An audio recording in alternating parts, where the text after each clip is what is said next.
والعاقبة للمتقين والصلاة والسلام على سيد الأنبياء والمرسلين وعلى آله وأصحابه وبارك وسلم كثيرا كثيرا.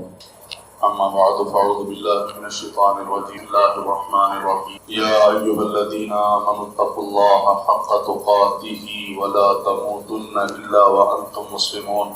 صدق الله مولانا العظيم وبلغنا رسوله النبي الكريم ونحن على ذلك لمن الشاهدين والشاكرين والحمد لله رب العالمين. اللهم صل على سيدنا ومولانا محمد وعلى آل سيدنا ومولانا محمد بارك وسلم صلاة وسلاما عليك دائما سرمدا أبدا أبدا. آج ہو سکتا ہو کہ آج چاند رات بھی ہو جائے. آج 29واں روزہ ہے. رمضان المبارک بالکل الوداع لینے کو ہیں. آپ سب بھی انشاءاللہ اگر چاند ہو گیا تو کل عید پڑھ کے اکثر و بیشتر لوگ چلے جائیں گے. کوئی کل جائے گا, کوئی پرسوں جائے گا. اپنے اپنے معاشرے کے اندر جائیں گے, اپنے اپنے لوگوں کے بیچ میں, اپنے رشتہ دار اور احباب کے بیچ میں. یہ مسجد کا ماحول, یہ للہیت بھرا ماحول, اس سے کہیں نہ کہیں دوری ہوگی. شیطان بالکل سوڑ گڑائے بیٹھا ہوا ہے کہ کب مجھے جہنم سے رہائی ملے, کب مجھے آزادی ملے اور میں اللہ کے بندوں کو, بس رمضان کا مہینہ ختم ہوا اور وہ آزاد ہوا, اور آزاد ہوتے ہی ایک دم سب کے اوپر مسلط ہوگا, حاوی ہوگا. لیکن دیکھنا, اس کو اپنے اوپر غالب نہیں آنے دینا, اپنے اوپر حاوی نہیں ہونے دینا. ایک مرد مجاہد کا شیوا یہ ہے کہ وہ اپنے اوپر نفس و شیطان کو غالب نہیں ہونے دیتا. بہرحال خیر. اور کچھ اللہ کے بندے ہوتے ہیں ایسے جن کے سینوں کے اندر اللہ کا خوف ہوتا ہے, جن کے سینوں کے اندر اللہ کا خوف ہوتا ہے. اللہ سے ڈرنے والے بندے, ان کے شب و روز الگ ہی ہوتے ہیں. ان کا صبح, ان کی شام ایک الگ انداز کی ہوتی ہے. آج وہ لوگ ڈھونڈنے سے نہیں ملتے جو خالص اللہ کا خوف لیے رہتے. آج ڈھونڈنے سے وہ لوگ نہیں ملتے. آج بے حیائی, فحاشی, عریانی یہ عام ہوتی جا رہی. آج اللہ کا خوف چونکہ سینوں سے ختم ہو گیا نا, تو بے حیائی عام ہوتی جا رہی ہے. میں نے کہا کہ آپ اپنے اپنے معاشرے کے اندر جائیں گے.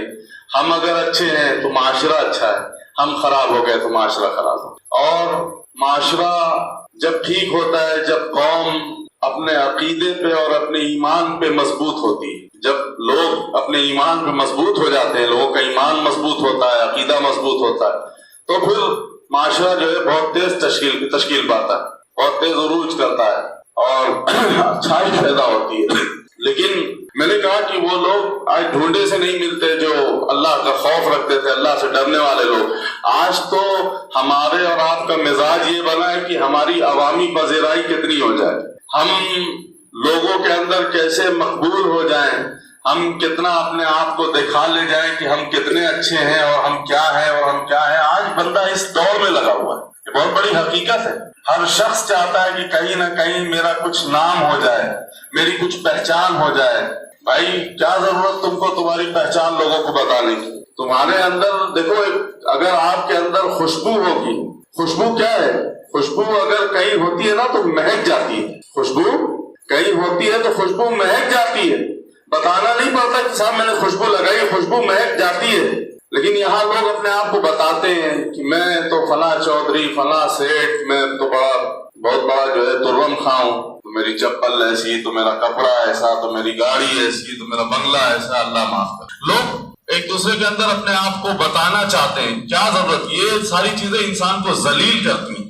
واللہ اللہ کی قسم یہ ذلیل کرتی ہے, ذلت کی نشانی. آپ لوگوں کے درمیان جو بڑا ہوتا ہے نا وہ بڑا دکھ جاتا ہے, اس کو بتانا نہیں پڑتا کہ میں فلاں. لیکن آج ہم اپنے آپ کو لوگوں کے بیچ میں بتانا چاہتے ہیں, جتانا چاہتے ہیں کہ ہمیں جانے لوگ, ہمیں پہچانے, بڑھ کے لوگوں کے اس میں جاتے ہیں. وہ سب ساری چیزیں ذلیل کرتی ہیں. کہیں نہ کہیں آپ کے اندر کچھ خوبی ہوگی, آپ نارمل رہیے, خود بخود وہ خوبی نکھر کے آ جائے گی. آپ کو شو بازی کرنے کی ضرورت نہیں پڑے گی. تو آج معاشرے کے اندر بہت سی خرابیاں ہیں. آج لوگ دین کے اوپر جزوی طور پہ عمل کرتے ہیں, کلی طور پہ عمل نہیں کرتے. شریعت اور سنت کا بے دھڑے مذاق اڑاتے, تماشا بنا کے رکھ دیا ہے. آج ہمارے آپ کے گھروں میں شادیاں کیسی ہوتی ہیں, دیکھا ہے کبھی؟ دھیان دیتے ہو؟ سارا شریعت کا سارا جو ہے نقصان, مطلب خسارہ کیے پڑے ہوتے ہیں. ساری بدعات, ساری خرافات ایک طرف, سب کرنے کے بعد ڈھول تاشا بھی بج رہا ہے، گانا بجانا بھی ہو رہا ہے، ناچ بھی ہو رہا ہے، اور سب سے گندی رسم، سب سے بد رسم، سب سے گندی نظر، خاص کر تم بنگلوری، تمہارے یہاں تو زیادہ تماشا چلتا ہے، سب سے گندی رسم ہوتی ہے کہ وہ جو نوجوان لڑکیاں کھڑی ہو کے جب دلہا آتا ہے تو اس کے اوپر تھال میں پلیٹیں میں پھول لے کے اس کے اوپر پھینکتی ہیں اور اس کے دوستوں کے اوپر پھینکتی ہیں۔ سب سے گندی رسم ہوتا ہے، اکثر شادیوں میں دیکھتا ہوں میں، کہیں کہیں دیکھا میں نے کہ جو ہے دلہا آ رہا ہے اپنے دوستوں کے ساتھ آ رہا ہے، نوجوان گھر کی لڑکیاں کھڑی ہو کے جو ہے دلہے کے اوپر پھول اور وہ پھینکے دیں گی۔ کتنی گندی، یہ کہاں سے لے لیا تم نے؟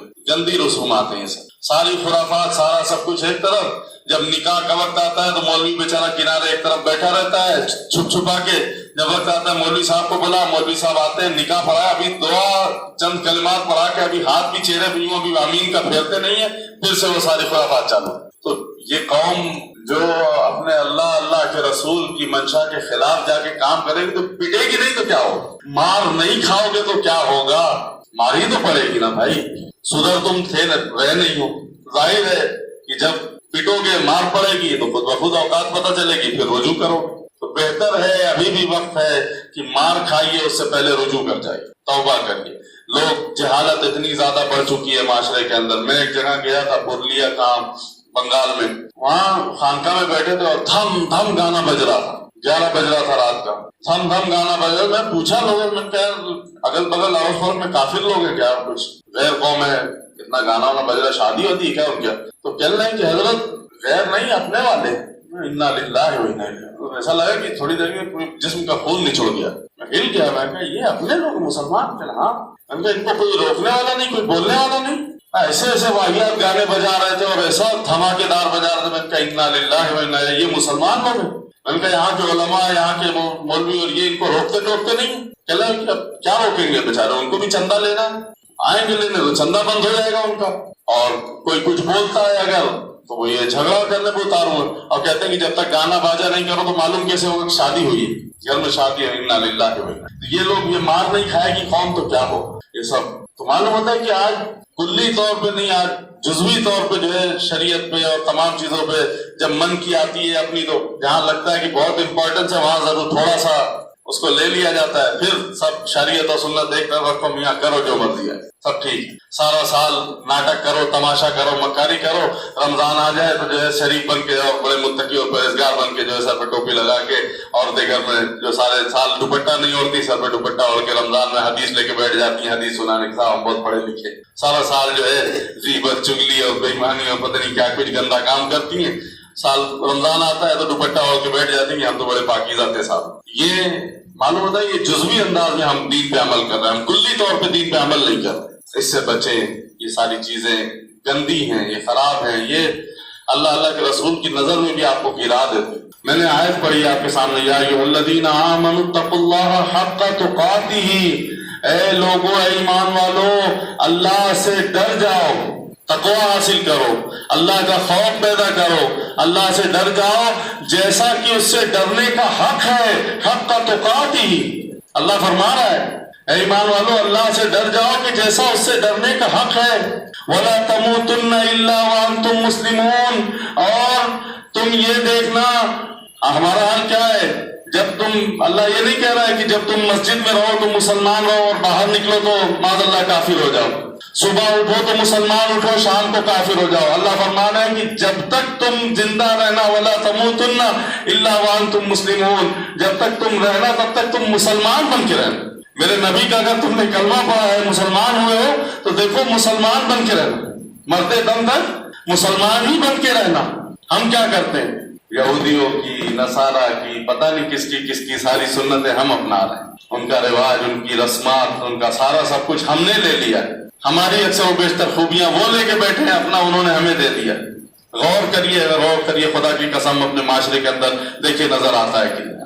لیکن میں کہتا ہوں کہ اگر میں شاید ٹھیک ہو جاؤں تو ہو سکتا ہو کہ معاشرہ بھی ٹھیک ہو۔ جب ہم ہی ٹھیک نہیں ہوں گے تو معاشرہ خدا کی قسم نہیں ٹھیک ہو سکتا۔ ہمیں پہل کرنی چاہیے خیر کے کام، نیکی کے کام میں۔ ہم خود جب پہل کریں گے تو خود بخود ہمارا اڑوس پڑوس بھی ہم سے سیکھے گا۔ کریے تو صحیح، عمل کرنے پہ آؤ گے تو بہت کچھ ہوگا ساتھ۔ اور میں نے کہا نا کہ بد نظری اور تمام چیزیں، میں نے کہا کہ معاشرے میں جب بگاڑ آتا ہے تو کیا آج کے دور میں، ہمارے دور میں سب سے بڑی خرابی کیا ہے؟ ہاں، اور یعنی فحاشی عام ہو جاتی ہے. فحاشی آج عام ہے، روز ایک نئے رنگ سے جو ہے فحاشی. آپ روز خبر دیکھیے، الٹی سیدھی خبریں روزانہ آ رہی. بد نظری عام ہے.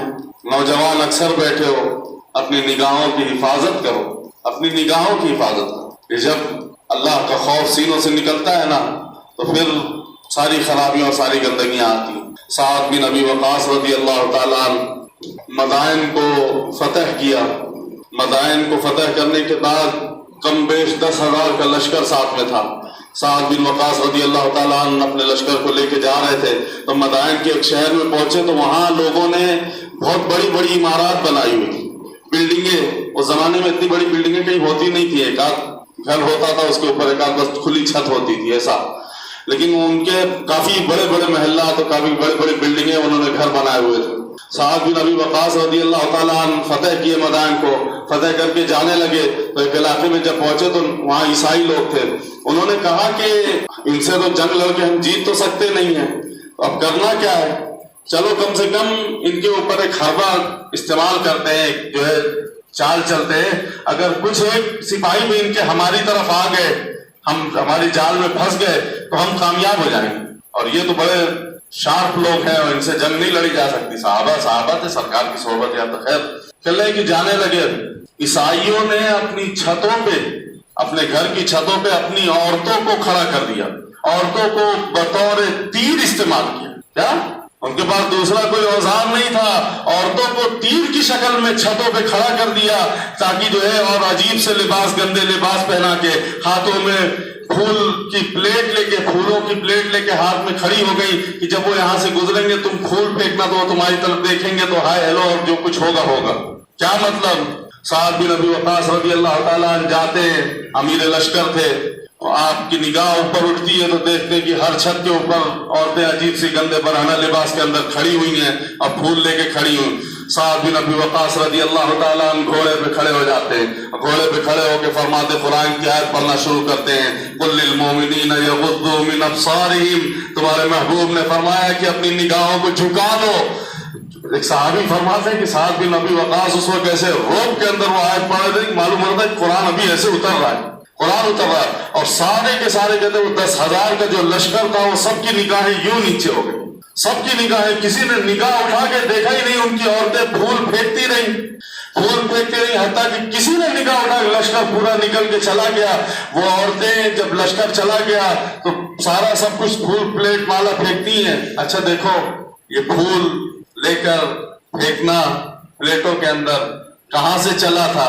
کہاں سے چلا تھا؟ لیا کس نے؟ ہم نے. اللہ معاف کرے، اللہ معاف کرے. میں نے کہا نا کہ عیسائیوں کی، یہودی کی رسومات ہم نے لے لی. یہ چلا تھا کہاں سے؟ لیا کس نے؟ عورتوں نے پھول کی پلیٹیں پھینکی. کہتی عیسائیوں تم کتنے بدبخت ہو، تم کتنے گندے اور غلیظ ہو. تم نے ان مسلمانوں کو اپنی جال میں پھنسانے کے لیے، ان کو پست کرنے کے لیے تم نے جو ہے عورتوں کا استعمال کیا. اپنی عورتوں کو جو ہے تم نے بازار میں کھڑا کر دیا. عیسائیوں تم گندے ہو. یہ دیکھو کتنے پاک لوگ تھے، کسی نے ایک بھی نگاہ اٹھا کے نہیں دیکھا. اگر یہ اتنے پاک ہے تو ان کے نبی کتنے پاک ہوں. کہ اس میں بہت سی عورتیں کلمہ پڑھ گئی، بہت سی عورتیں کلمہ پڑھ گئی. سعد بن ابی وقاص تار گئے تھے. فرمائے کہ یہ سینوں کے اندر سے اللہ کے رسول کی محبت، اللہ کے رسول کا خوف نکالنا چاہتی ہیں. یہ سینوں کے اندر سے قرآن پاک کا سرور اور اللہ کی محبت کا نور نکالنا چاہتی ہیں. یہ عشق نبی کے سوتے کو خوش کرنا چاہتی ہیں. اگر مسلمان ظاہر بد نظری کرے گا.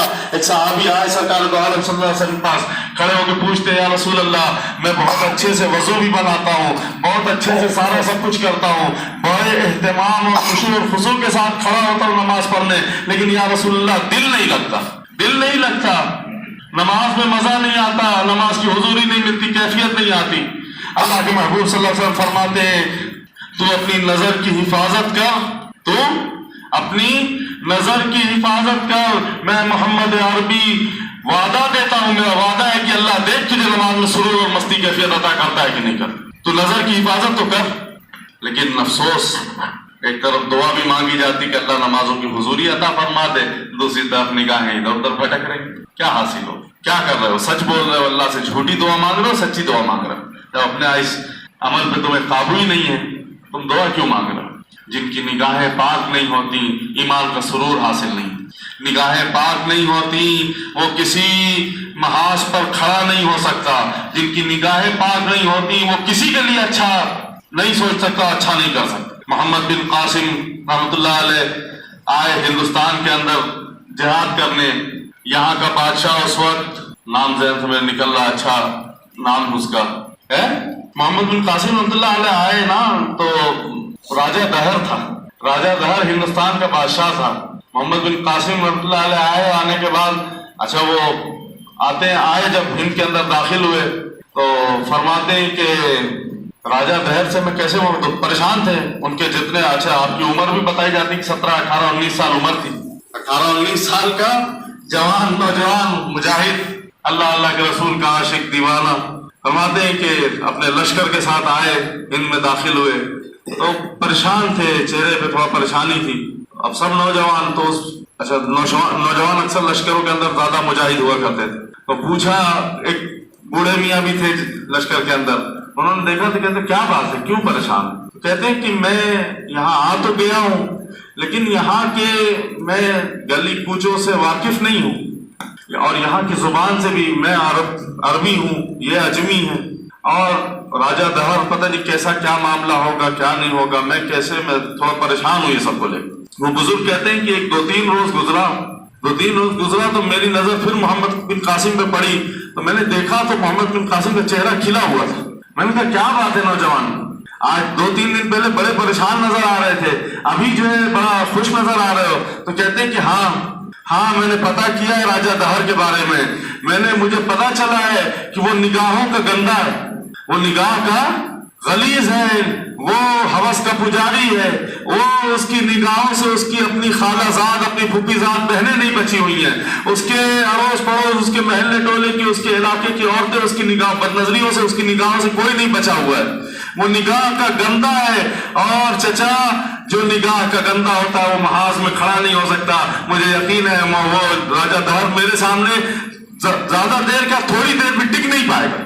جو نگاہ کا گندا ہوتا ہے وہ کسی کے سامنے ٹک نہیں پاتا، کسی جہاد اور کسی جنگ میں جو ہے کسی کے سامنے لڑ نہیں پاتا۔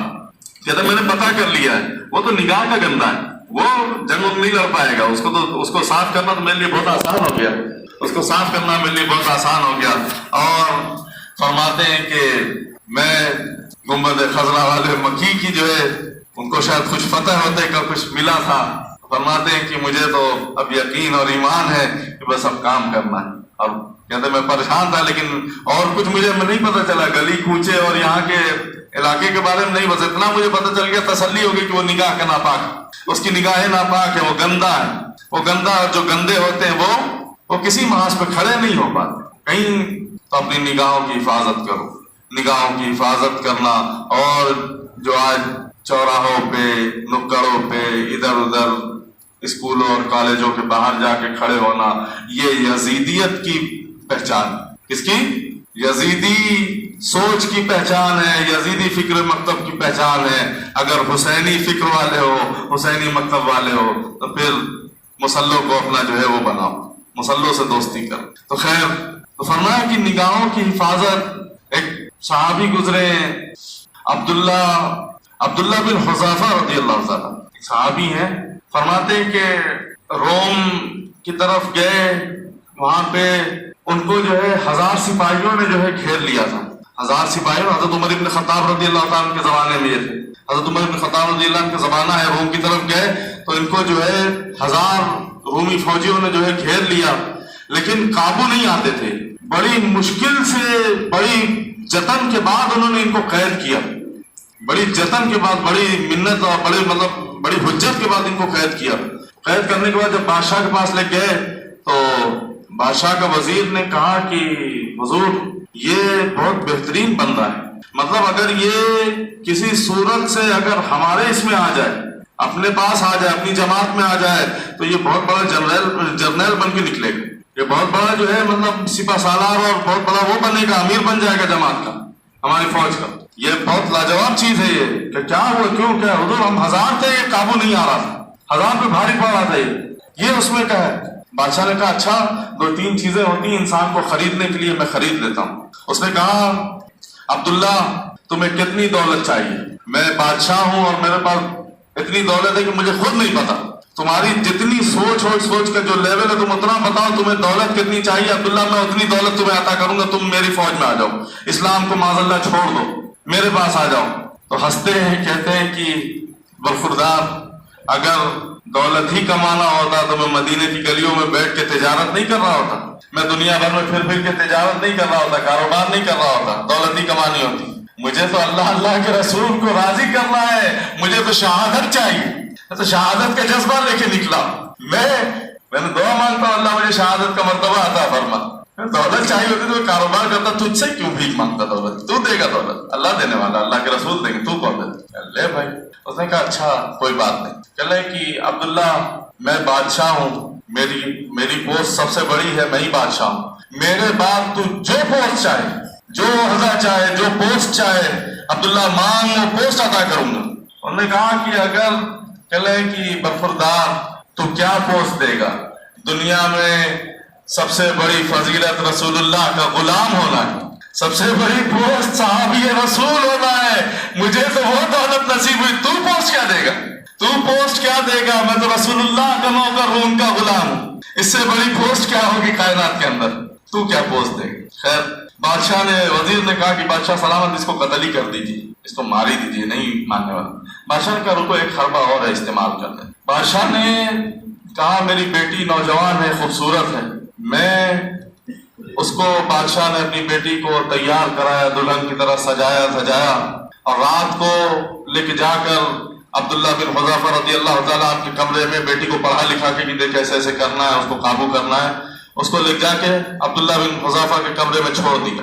اس کی بیٹی کہتی ہے کہ میں جب کمرے میں داخل ہوئی، اندر گئی تو دیکھی کہ یہ نوجوان مسلح پہ کھڑا، یہ ساری رات نفل پڑھتا ہے. میں ایک طرف بیٹھ گئی، یہ جب ہٹے تو میں اس سے کچھ بات کروں، سلام پھیرتا ہے پھر کھڑا ہو جاتا ہے. یہ کچھ تھک جاتا ہے تو پھر اپنے نبی پاک صلی اللہ علیہ وسلم پہ درود پڑھنا شروع کر دیتا ہے. پھر بیٹھے بیٹھے تھکتا ہے تو کھڑے ہو کے نفل پڑھنے لگتا ہے. اتنا عبادت، اتنی عبادت، میں پریشان ہو گئی، سجدے لمبے کر رہا ہے. میں سوچی میں کا انسان ہے کہ کچھ اور ہے. میں قریب تھوڑا جا کے، جب یہ بیٹھا ہوا تھا تو میں نے اس کو چھو کے دیکھا کہ تو کون ہے. تو وہ کہتے ہیں کہ دور ہٹ جا مجھ سے، دور ہٹ جا مجھ سے اور ہاتھ مت لگا مجھے. میرے نبی نے مجھے اس بات کا پابند کیا ہے کہ غیر محرم سے پردہ کرو، غیر محرم سے پرہیز کرو. میرے نبی نے پرہیز بتایا ہے. کہتے کہ تو انسان ہے کہ ظالم ہے، جانور ہے، تو اتنا بے حس انسان ہے. تیرے سامنے ایک بنی سوری دلہن بیٹھی ہوئی ہے، تو دیکھتا تک نہیں، نظر اٹھا کے نہیں دیکھتا. تیرے سامنے اتنی خوبصورت نوجوان لڑکی بیٹھی تو دیکھتا تک نہیں ہے. تو کہتا ہے کہ بی بی اب میرے اوپر کیا حسن اور کیا اس کا جلوہ، مجھے کوئی حسن نہیں سمجھ میں آتا، کیونکہ میں نے چہرہ وضحیٰ کا دیدار کیا ہوا، میں نے سرکار کا دیدار کیا اور میری نگاہ میں کوئی جچتا نہیں ہے.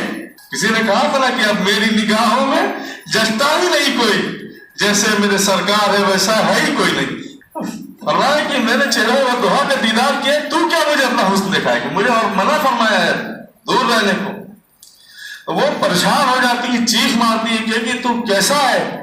تو اپنے نبی کی اتنی بات مانتا ہے جو اتنا وقت ہوا پردہ کر کے دنیا سے چلے گئے، لیکن آج تک ان کی بات مان رہے ہو. اتنا اپنے اوپر قابو ہے، اتنا کنٹرول ہے کہ دلہن بڑی سوری بیٹھی ہے، اپنے آپ کو پیش کر رہی ہے، تم نگاہ تک نظر اٹھا کے دیکھ تک نہیں رہے ہو. یہ کیا ہے؟ یہ کیسا ایمان ہے اور کیا ہے؟ یہ کیسا سرور ہے؟ کیسا کیف ہے؟ تو کہتے ہیں کہ تجھے بھی چاہیے. کہ ہاں مجھے یہ کیف چاہیے، یہ سرور، یہ مستی، یہ چاہیے، یہ جذبہ چاہیے. کہ پڑھ جا نبی کریم صلی اللہ علیہ وسلم کا کلمہ. تو بھی کہتے ہیں اس نے بھی کلمہ پڑھ لیا. صبح ہوئی، اس کا باپ آیا، باپ دروازے پہ آیا تو دروازہ کھول کے جب نکلتی ہے تو اب پردہ کر کے نکلتی. اب پردہ کر کے نکلتی ہے، باپ پوچھتا ہے کیا بنا، کچھ قابو آیا؟ کہتا ہٹ تو دور، تو پلید ہے، تو کافر ہے، میں رسول اللہ کی غلام بن گئی، میں بی بی فاطمہ کی کنیز، اما فاطمہ کی کنیز بن گئی ہوں، میں نے کلمہ پڑھ لیا رسول اللہ کا. تو اپنی ہی بیٹی کو داؤ پہ لگاتا ہے. تیرے جیسا گندا کون؟ تو نے اپنی بیٹی کو داؤ پہ لگا دیا، اپنی بیٹی کو جو ہے لوگوں کے حوالے چھوڑ دیا. تو گندا ہے، میں نے رسول اللہ کا کلمہ پڑھ لیا. فرمایا کہ اچھا یہ قابو نہیں آتا. بادشاہ نے کہا کڑھا میں جو ہے، کڑھائی میں بڑی سی جو ہے بڑا کڑھا ہوتا تھا، کہ لے اس کے اندر تیل گرم کرو. اس کو جو ہے سزائے موت دو عبداللہ ابن حذافہ کو. گلے کی لے کے آئے اور لانے کے بعد وہیں باندھ دیا ان کو. کڑھا میں تیل گرم ہونے لگا. جب تیل کھول گیا تو فرمایا کہ اس کو اس میں ڈال دو، کھولتے ہوئے تیل میں ڈال دو. جب کھولتے ہوئے تیل میں ڈالنے کی بات آئی تو بادشاہ بیٹھا تو عبداللہ ابن حذافہ رونے لگے. عبداللہ ابن حذافہ رونے لگے تو بادشاہ نے کہتا ہے دیکھا اب آیا نا قابو میں. اب جب کھولتے ہوئے تیل میں ڈالنے کی باری آئی تو اب قابو میں آیا. تو ایک دم سے نگاہ اٹھا کے دیکھتے ہیں بادشاہ کو، کہتے ہیں تو کافر ہے، تیری کافری والی سوچ. کیا ابے موت سے کون ڈرتا ہے؟ موت کی وجہ سے نہیں رو رہا ہوں میں تو اللہ سے یہ دعا کر کے اور نبی کریم اپنے محبوب آقا کریم صلی اللہ علیہ وسلم کی طرف متوجہ ہو کے رو رہا ہوں، یا رسول اللہ جان ایک ہی ہے، میں تو اس بات پہ رہا ہوں کہ ایک ہی جان ہے، کاش کی 1000 جان ہوتی اور 1000 مرتبہ قربان کر. اللہ کے رسول کے دین کے لیے 1000 مرتبہ اپنی جان کو قربان کرتا. میں اس لیے رو رہا ہوں کہ ایک ہی جان ملی ہے اور ایک ہی مرتبہ قربان کرنے کا موقع مل رہا. بادشاہ دیکھ کے حیران ہوتا ہے. یہ ایمان ہے، یہ جذبہ ہے اپنے نبی اپنے اللہ کے لیے. یہ جذبہ رکھتا ہے بندہ کی ایک جان نہیں 1000 جان. وہ کہتا ہے کہ ارے چھوڑو، اشہد ان لا الہ الا اللہ اشہد، کلمہ پڑھ کے ایمان ہو مسلمان ہو جا. بادشاہ مسلمان ہو جا. یہ لوگ، یہ بڑے لوگ، لوگوں اپنی نگاہوں کی حفاظت کرو. اپنے جب نظروں کی حفاظت ہونے لگے گی، اور صرف نوجوان کے لیے نہیں یہ باتیں بوڑھوں کے لیے بھی، سفید داڑھی والوں کے لیے بھی، تمام لوگوں کے لیے ہے. چونکہ آج میں نے کہا نا یہود و نصارہ نے خود ہمارے پاس سے بہت سی اچھی چیزیں لے لی، خراب اور گندی چیزیں ہمارے اور آپ کے ہاتھوں میں پکڑا دی ہیں. یہ موبائل، یہ فون، یہ کیا ہے؟ اکثر اچھے لوگوں کو میں دیکھ رہا ہوں، یہ مت سمجھو کہ خیر بہرحال لوگ موبائلوں میں لگتے ہیں، پتہ نہیں کیا کچھ چالو کرتے ہیں، اور انٹرنیٹ کا غلط استعمال اور بہت کچھ. اللہ تعالیٰ معاف کر. اپنی نگاہوں کی حفاظت کریے، اپنے خیالات کی درستگی کی اللہ سے دعا مانگو. اللہ تعالیٰ دل و دماغ، نگاہوں کی حفاظت، دل و دماغ کے خیالات کو اللہ درست فرمائے، اللہ درستگی کی بھیک عطا فرمائے. اور دل و دماغ کے خیالات کو ہم کوشش کرو نا کہ دل و دماغ پہ اللہ کے رسول کا خیال چڑھا رہے، آپ کے مشائخین کا خیال، اللہ والوں کا خیال بھی اللہ کا خیال میں شامل. تو جب کرو گے تو انشاءاللہ بہت کچھ حاصل ہوگا. اور جب نگاہ پاک ہوگی، دل و دماغ کے خیالات اچھے ہوں گے تو پھر ایمان کا وہی جذبہ حاصل ہوگا. پھر اللہ کی محبت کے سوتے پھوٹیں گے، نبی کریم صلی اللہ علیہ وسلم کی محبت کے سوتے پھوٹیں گے، چشمے بہیں گے، پھر محبت چھلکے گی، دیوانگی نظر آئے گی. آپ کو بتانا نہیں پڑے گا کہ آپ کون ہیں، خود بخود دیکھنے والا دیکھ کر پہچان جائے گا کہ اللہ کا بندہ ہے، اللہ کا عاشق ہے، رسول اللہ صلی اللہ علیہ وسلم کا غلام ہے، ان کا چاہنے والا ہے. اور دوسری بات، ظلم نہیں کریے کسی کے اوپر، خاص کر جان بوجھ کر ظلم مت کرو. میرے سرکار فرماتے ہیں کہ قیامت کے سب سے گہرے اندھیروں میں سے ایک گہرا اندھیرا ظلم ہے. کیا؟ قیامت کے اندھیروں میں سے ایک اندھیرا ظلم ہے. اس لیے ظلم سے بچ جاؤ، ظلم سے بچو. آج ہم اور آپ اپنے اوپر از خود ظلم کر رہے ہیں. لوگ میں کہہ رہا ہوں ہم اپنے اوپر ظلم کر رہے ہیں اور ہم اگلے کو کہتے ہیں کہ فلاں ظالم نہیں. اور دعا سکھائی گئی، ابو بکر صدیق پڑھتے تھے نماز کے اندر. بہت سے لوگ درود شریف کے بعد کچھ پڑھتے ہیں، کوئی کچھ پڑھتا ہے. اللہ فرما رہا ہے، سکھا رہا، ابو بکر پڑھتے تھے اللہم انی ظلمت نفسی ظلما کثیرا. اللہ میں نے اپنے نفس کے، اپنی جان کے اوپر بہت ظلم کثیر کیا. کیا مطلب؟ ہم اپنے اوپر ظلم کر رہے ہیں. اور اپنے اوپر کے ساتھ ساتھ لوگوں کے اوپر بھی ظلم نہ کرو. اپنے اوپر کیا ظلم کرتے ہیں؟ ہم جھوٹ بولتے ہیں، مکاری کرتے ہیں، برائی کرتے ہیں، خود پسندی کے شکار ہوتے ہیں، اور پھر اس بات سے سیدھا انکار کر جاتے ہیں کہ میاں ہم تو جھوٹ بولتے ہی نہیں، ہم تو مکاری کرتے ہی نہیں، ہم تو ایسا کرتے. معلوم ہے اپنے اوپر ظلم کر رہے ہو. تم ذرا کبھی غور سے تنہائی کے اندر بیٹھ کے اپنا محاسبہ کرو کہ آج دن بھر صبح سے لے کے رات تک تم نے مکاری کیا کری، تم نے جھوٹ کیا بولا ہے، تم نے کہاں غیبت کیا کری ہے، کتنی غیبت کری ہے. غیبت کر کے ہم اپنے اوپر ظلم کر رہے ہیں. منع فرمایا ہے ایحب احدکم ان یاکل لحم اخیہ میتا فکرہتموہ، کیا تم پسند کرو گے غیبت کر کے اپنے مردار بھائی کا، مرے ہوئے بھائی کا گوشت کھانا؟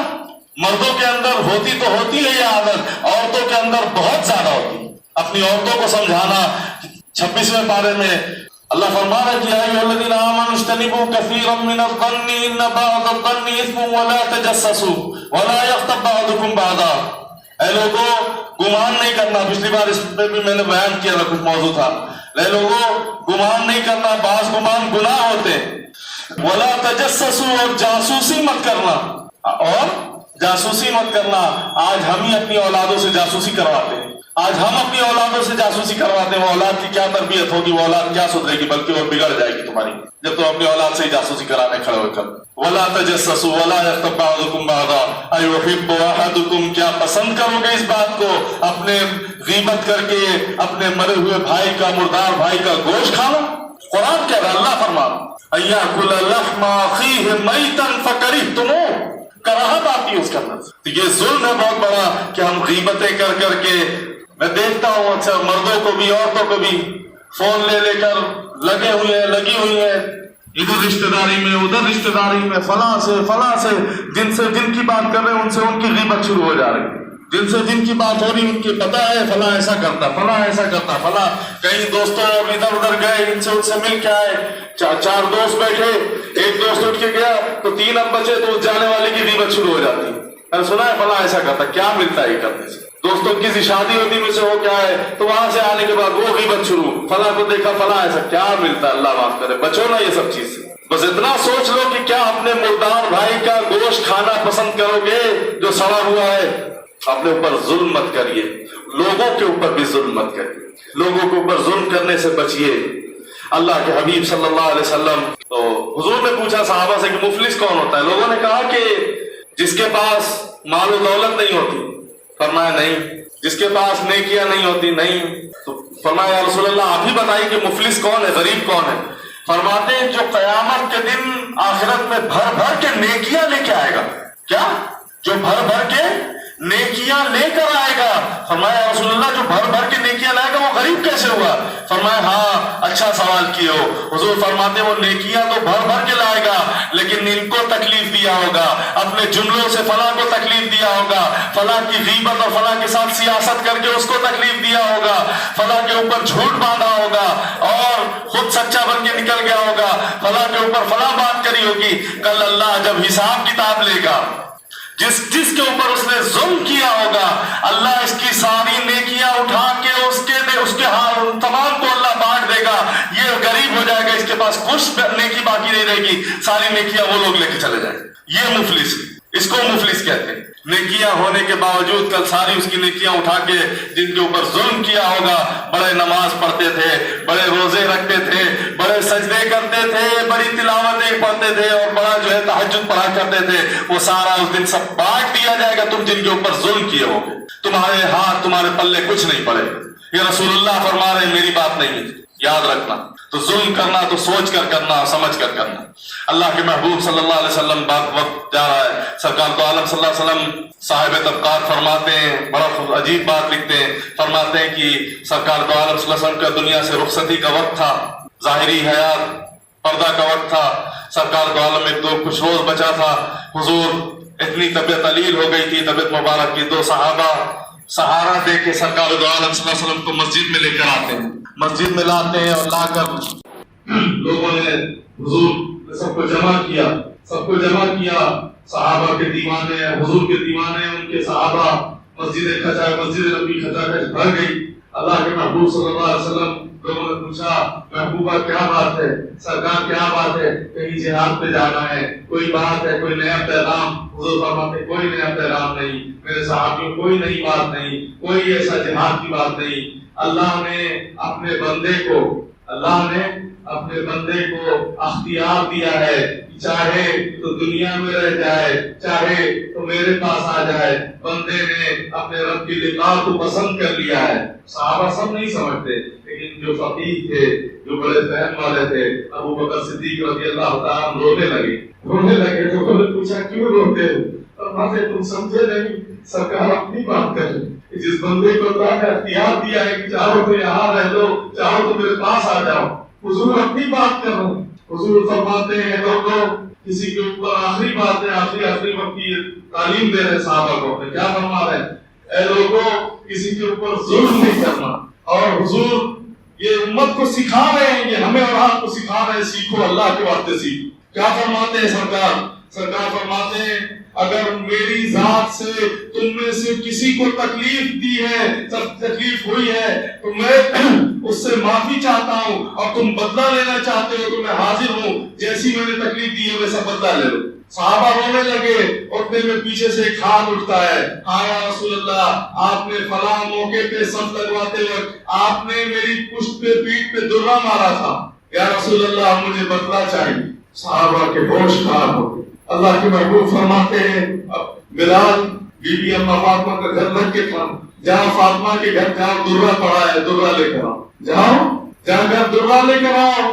حضرت بلال فاطمہ کے گھر اما فاطمہ کے دروازے پہنچتے ہیں، اما حضور سرکار نے درہ منگایا ہے، کیا بات ہے، کسی جہاد پہ تو نہیں جا رہے؟ حضور کی طبیعت تو اچھی نہیں ہے، طبیعت خراب ہے، طبیعت دلیل ہے، سرکار درے کا کیا کرے گی؟ ایک صحابی بدلہ لینے کے لیے کھڑے، ایک صحابی بدلہ لینے کے لیے کھڑے۔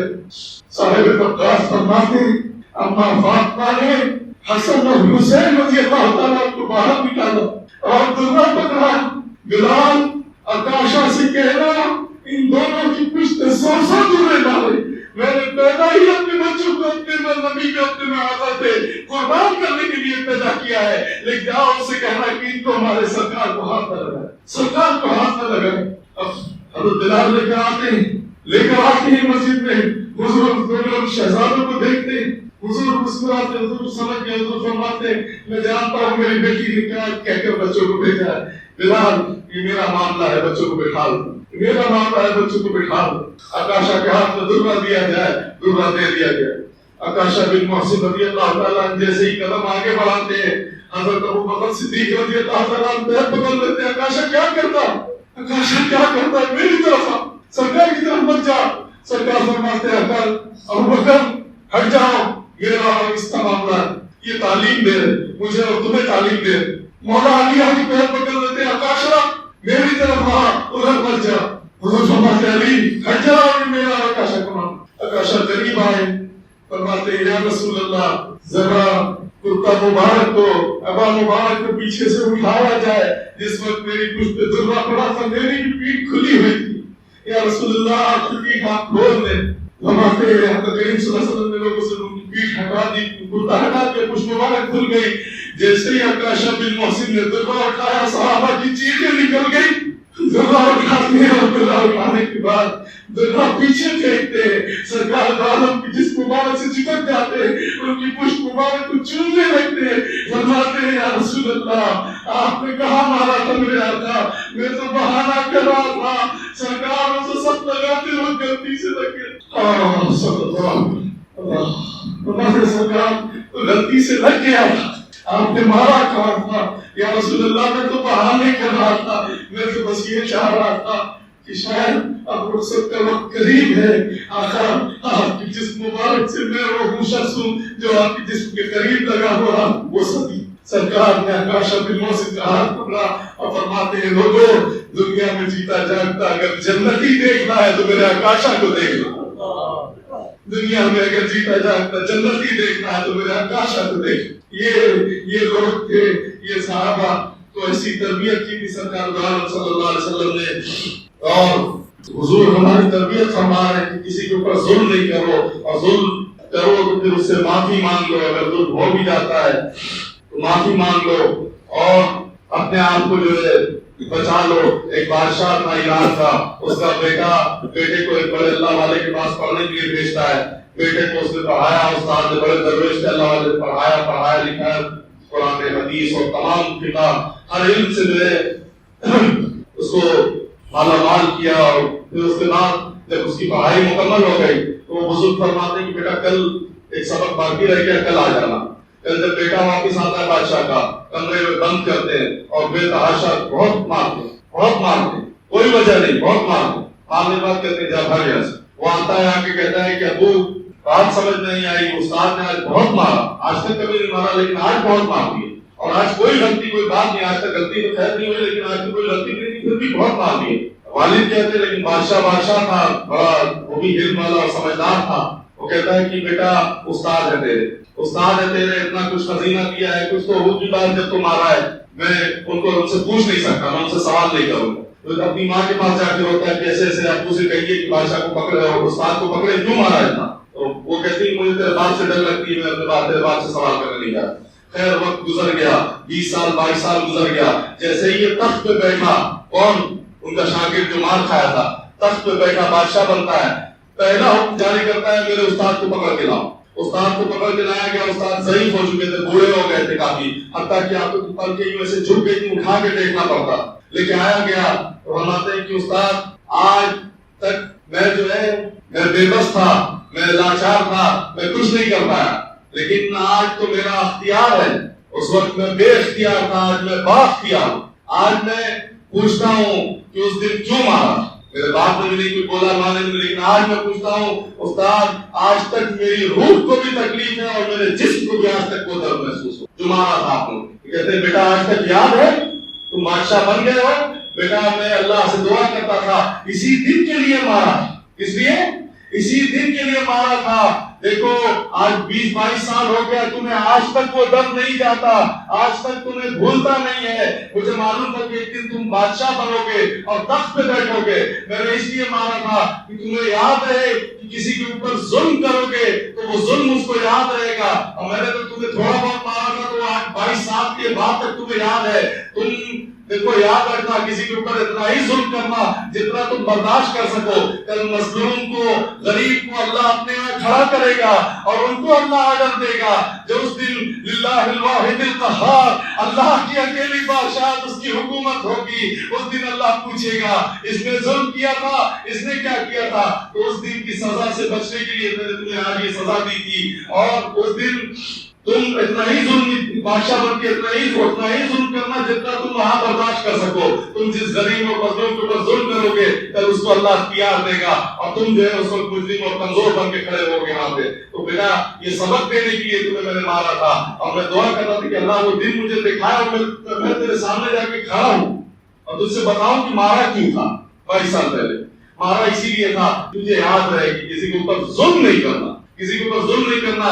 وہ اگر تو 22 سال تک یاد رکھا تو وہ بندہ جس کے اوپر تو ظلم کرے گا وہ قیامت تک یاد رکھے گا، اور یوم محشر اللہ کے حضور معاملہ پیش ہوگا۔ تو لوگوں کسی کے اوپر ظلم مت کریے، خود اپنی جان پہ بھی مت کریے، اپنے لوگوں کے اوپر بھی ظلم مت کریے، اپنی نگاہوں کی حفاظت کریے۔ یہ 2-4 باتوں کا خیال کر لو۔ اللہ تبارک تعالیٰ ہم سب کو عمل کی توفیق عطا فرمائے، نگاہوں کی حفاظت کی اللہ بھی عطا فرمائے۔ اللہ ہمیں ظالموں میں سے نہ کرے، اللہ ہماری اس مجلس کو قبول فرمائے۔